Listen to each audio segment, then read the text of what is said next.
Kasus pencabulan anak di bawah umur di mana keluarga korban diminta menangkap sendiri pelakunya dan kemudian viral, kini terungkap sudah. Pelaku tak lain adalah tetangga korban, juga telah ditetapkan sebagai tersangka. Persoalannya, jika masyarakat dihadapkan pada situasi serupa di mana terduga pelaku hendak kabur, apa yang bisa diperbuat? Selengkapnya dalam ulasan khas Ragam Perkara, tangkap sendiri pelaku pencabulan, kemana polisi?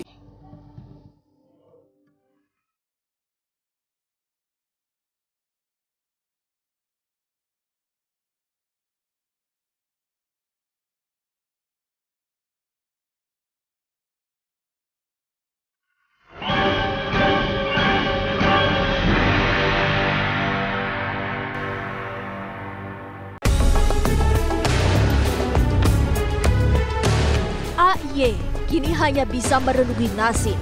Polisi telah menetapkannya sebagai tersangka usai dirinya terbukti berlaku cabul terhadap SHZ yang masih berusia 11 tahun. Di balik itu, gara-gara ulah AY pula, masyarakat dibuat heboh. Pun dengan kepolisian yang ikut disorot lantaran dianggap keluarga korban lamban dalam merespon aduan mereka. Meski begitu, keluarga korban tak bermaksud menyudutkan kepolisian. Jadi memang kita sudah melakukan pelaporan kepada kepolisian itu jam 2 malam, kita buat BAP. Paginya kita untuk visum ke rumah sakit. Dari visum pun itu pihak rumah sakit sempat minta pendampingan dari pihak kepolisian. Pihak kepolisian tidak mau mendampingi keluarga korban untuk menemani visum ya, itu yang pertama. Terus yang kedua, setelah hasil visum itu kan nggak langsung keluar, tapi ada bukti oretan dari dokter forensik menyatakan bahwa itu ada luka sobek. Mungkin menurut kita itu suatu bukti, tapi mungkin kita juga ketidaktahuan si keluarga korban tentang proses hukum penangkapannya seperti apa dan harus gimana. Inilah warung milik AY yang pada Sabtu 18 Desember 2021 lalu menghadirkan petaka bagi SHZ. AY yang sehari-hari diketahui sebagai pengangguran itu tega mencabuli korban di warung miliknya tersebut dengan iming-iming sejumlah uang yang boleh dibilang tak seberapa. Kejadian itu kemudian dilaporkan pihak keluarga ke polisi pada Selasa 21 Desember sekitar pukul 3 dini hari. Di hari yang sama, sekitar pukul 9 pagi, dilakukan visum terhadap korban sebagai bagian dari pengumpulan alat bukti. Bersamaan itu, keluarga korban juga mendengar kabar bila pelaku hendak kabur keluar daerah dengan menggunakan kereta api dari stasiun Bekasi. Berbekal informasi itu, keluarga korban pun buru-buru menangkap pelaku.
Untuk menindaklanjuti. Usai menangkap pelaku, keluarga korban lalu menyerahkannya ke polisi. Di sini keluarga korban sempat menemui kejanggalan. Pasalnya, laporan yang mereka sampaikan harus sama dengan laporan yang dibuat pelaku. Tapi tak lama kemudian, fakta berpihak pada keluarga korban. Kejadian terakhir itu di hari Minggu, tapi tersangka bilang itu kejadian sebulan lalu. Nah, Jadi si keluarga korban ini harus mengikuti apa kata tersangka. Kalau nggak ngikutin, dia nggak mau proses. Seperti itu. Iya, jadi keluarga korban ini diarahkan untuk mengikuti apa kata tersangka. Kalau kata tersangka bilang akhir bulan lalu, ya akhir bulan lalu.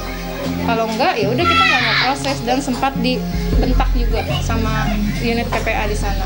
Jam 5 sore dapat telepon dari dokter forensik, nelpon ke pihak kepolisian ke unit PPA bahwa hasil visum tersebut masih basah dan kejadian masih baru. Barulah itu BAP dirubah kembali, kejadian baru di tanggal hari Minggu kemarin ya, bukan sebulan yang lalu gitu. Jadi sempat minta maaf juga dari unit PPA kepada keluarga korban.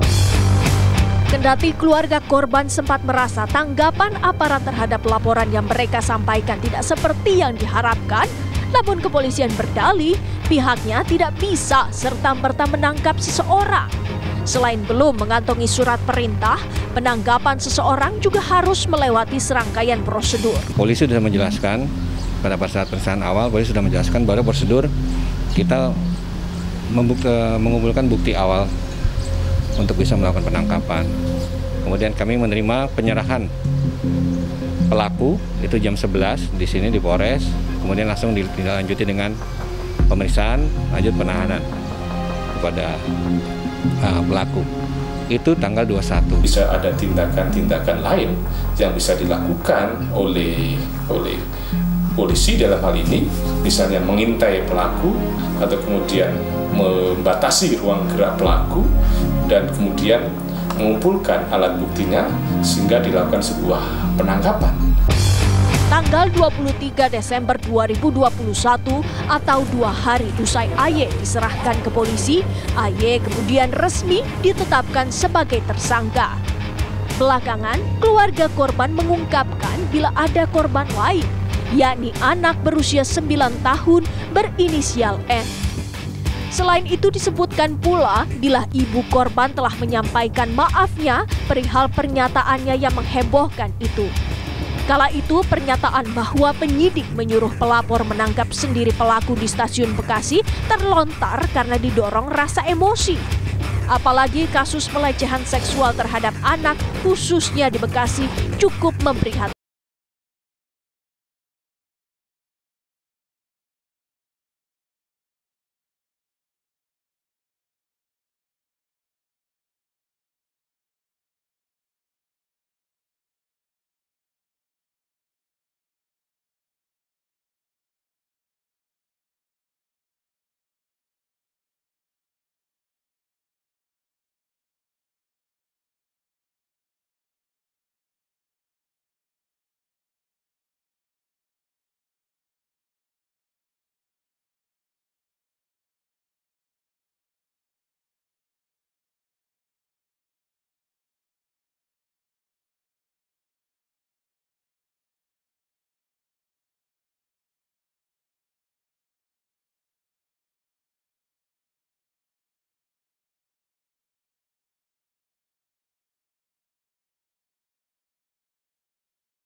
Berkaca dari kasus ini, masyarakat diharapkan lebih melek terhadap hukum.